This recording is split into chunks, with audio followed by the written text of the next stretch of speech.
Professor Maurício, o que é o chamado metacapitalismo?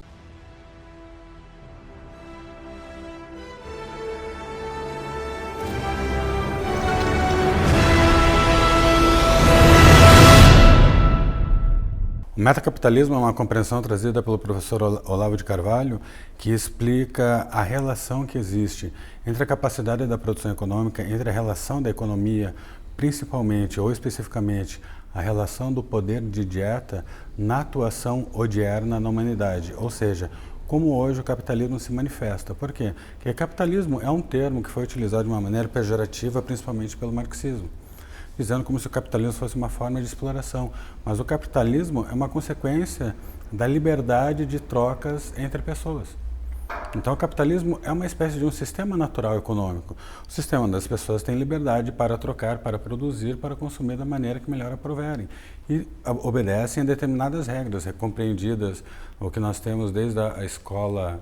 Eu ia falar ainda da escola de Frankfurt, porque a gente estava falando sobre isso, mas principalmente da escola de Viena e fundamentalmente da escola de Salamanca, que é da Idade Média, que é a compreensão de que há uma certa naturalidade em relação ao direito natural, em relação à disposição natural humana para a propensão à realização de comércio, à realização de consumo de negócio.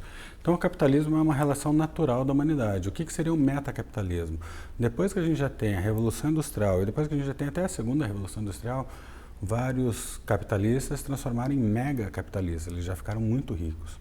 E quando a pessoa já é muito rica e não para de ganhar dinheiro, porque ou ela tem um banco, você tem o grupo Bilderberg, que é feito de pessoas absurdamente milionárias, bilionárias, elas já não têm mais uma preocupação de gerar mais riqueza.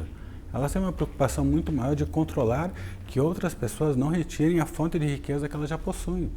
Tem inclusive um estudo sobre o preço dos diamantes, que na verdade o preço dos diamantes não é tão alto assim, mas é uma empresa que tem o monopólio desses diamantes e compra todos os diamantes para ela e não vende. O que isso significa?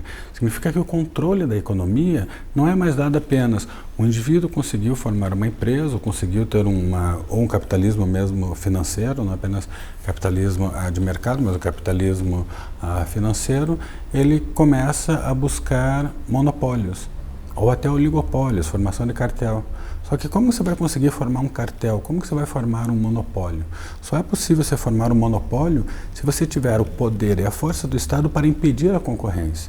Você só tem a possibilidade de vender um produto num preço muito alto se o Estado impedir que haja outras empresas que possam concorrer com você. E a concorrência é o estado natural do capitalismo, então a concorrência é boa para o capitalismo. Mas se você já é muito rico, se a tua empresa já é muito poderosa, por que você vai querer mais concorrência? Por que você vai querer mais disputa pelo mercado de trabalho? Ou seja, o metacapitalismo são os megacapitalistas, o metacapitalismo são os megacapitalistas que já detêm um poder econômico muito forte, se utilizando do poder estatal para perpetuar a sua posição no poder econômico de uma sociedade. Ou seja, é o poder de dieta concentrado e misturado com o poder império, com o poder da Assembleia dos Fortes.